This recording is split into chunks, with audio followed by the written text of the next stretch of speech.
Joining me now, the one and only Mark Mix. Minces no words. He is the executive director, chairman, founder of the Right to Work Foundation. Mark, thanks for being with us. John, good to be with you. Thanks for the opportunity. That's a great promo for Eden Pure. I may get online right now. I mean, good Lord, my wife's at home. She's probably still sleeping, but I need to have the place smell nice. So well done. I'm telling you, dude, you know what? When you get to be our age, I mean, you got to set the stage. It's John, not easy. I did my job. I got 6 kids. So, Tyler, don't take it. Don't read anything into that at all. But anyway. So, Mark, you mince no words. So, let me get this straight. So, I'm Sean O'Brien. I do not endorse the president. I don't endorse anybody. I call him up, and I get what I want for the Department of Labor by not endorsing the president. Like, how does this model work? Yeah, John, it's unfortunate because President Trump had such a great outreach to rank and file workers across the country. In fact, the Electoral College doesn't work. The popular vote doesn't work unless ranking file working Americans support Donald Trump's agenda. And they do. Secure the border, fight crime, reduce the size of government. All of those issues Donald Trump is executing right now are things that got union rank and file members and working class people to vote for him. But yet Republicans seem to think that the only way they can get, quote, the support of working people is to talk to union officials. That's absolutely wrong, John. The Bureau of Labor Statistics just came out with 5.9% of private sector workers are in unions. And that's not because they can't get in. Federal law protects the right to join unions and associate with unions. In fact, the Gallup poll said that 70% of people have a generally favorable opinion of labor unions, but 58% said they had no interest at all in joining. And actually, only about 11% said they were very interested in joining unions. So the fact that Sean O'Brien does the courageous thing and doesn't endorse anybody and then gets a favor where a nominee for the Secretary of Labor who can support the repeal of all right to work laws is now going to get a hearing next Wednesday is really problematic. Tell us about President Trump's nominee for Labor Secretary, which I think is a horrible pick, but I want to hear it straight from Mark Mix. Don't mince words. Why is she a disaster?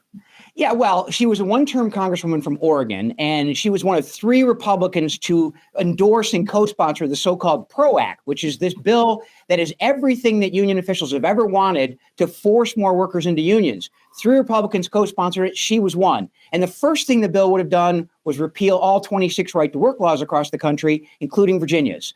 It really is an outrageous thing. It would have censored employer speech. It changed the definition of independent contractors to employees. It had civil penalties against business people, small business people, who may or may not have violated labor policy. It has secondary boycotts, allowing unions to attack your customers and attack Eden Pure and say, hey, you gotta stop advertising with John Fredricks, although they probably have done that already. But the bottom line is this: those things would have become legal under the PRO Act. And these are not policies that are favorable to workers. They're not policies that are favorable to taxpayers. They're policies that are favorable to union officials. And frankly, someone with that position shouldn't be considered to be running an organization that has a $70 billion budget with $14 billion in discretionary income that goes to primarily under the Biden administration to rank, to union officials to force more workers into unions. So it's Trump's nominee. Sean O'Brien is the one that has pushed her, but she's going to get all the Democrat votes. So, there's no way to stop this. How do you derail this? What do we have to do? Because she is a horrible choice. Yeah. Well, we've got a little media campaign going today. You may see it on the John Fredricks Network here shortly. But we're asking individual citizens to call their senators to basically let them know that not only does she need to be grilled very sufficiently on her position of forcing workers to pay dues or fees to get or keep a job, on an overall portfolio of labor policy, she needs to be interviewed. And look, Jeff Merkley, Ron Wyden, Elizabeth Warren, who else has come out in favor of her? Josh Hawley from Missouri has come out in favor of her. It's just really Randy Weingarten of the AFT has said she's super and will be great for the job. Those aren't the people that supported the Trump agenda. Those aren't the people that support MAGA. Those aren't the people that support individual freedom and liberty. They're interested in big government, more power for special interests. And that's why everyone should be concerned about this particular nominee. I think he's done a great job on the others. I think it's really a kind of a refreshing breeze. Maybe Eden Pure has been there and getting out the stink in Washington, D.C. But the bottom line is this. this nominee runs counter to, I think, what the agenda of this president's going to be for the next 4 years. Mark, opposing this nominee is so easy to do when you look at her record.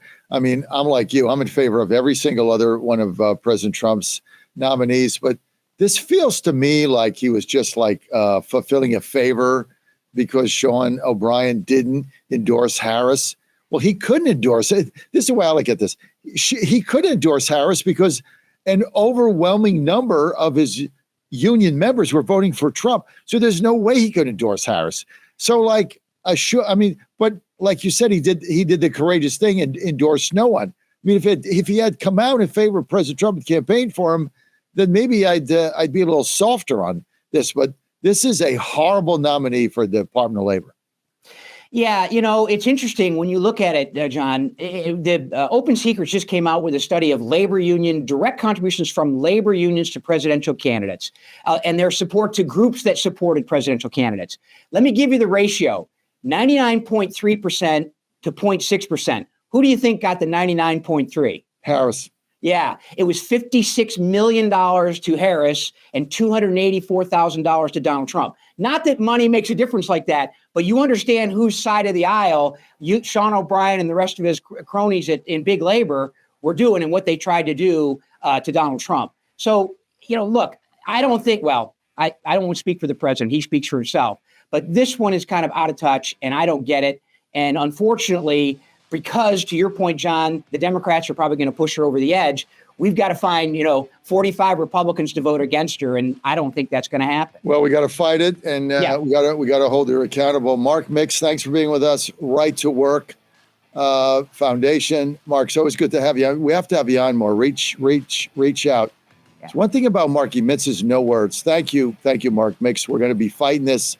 I'm right with you on this, right by your side. Oxman coming up next.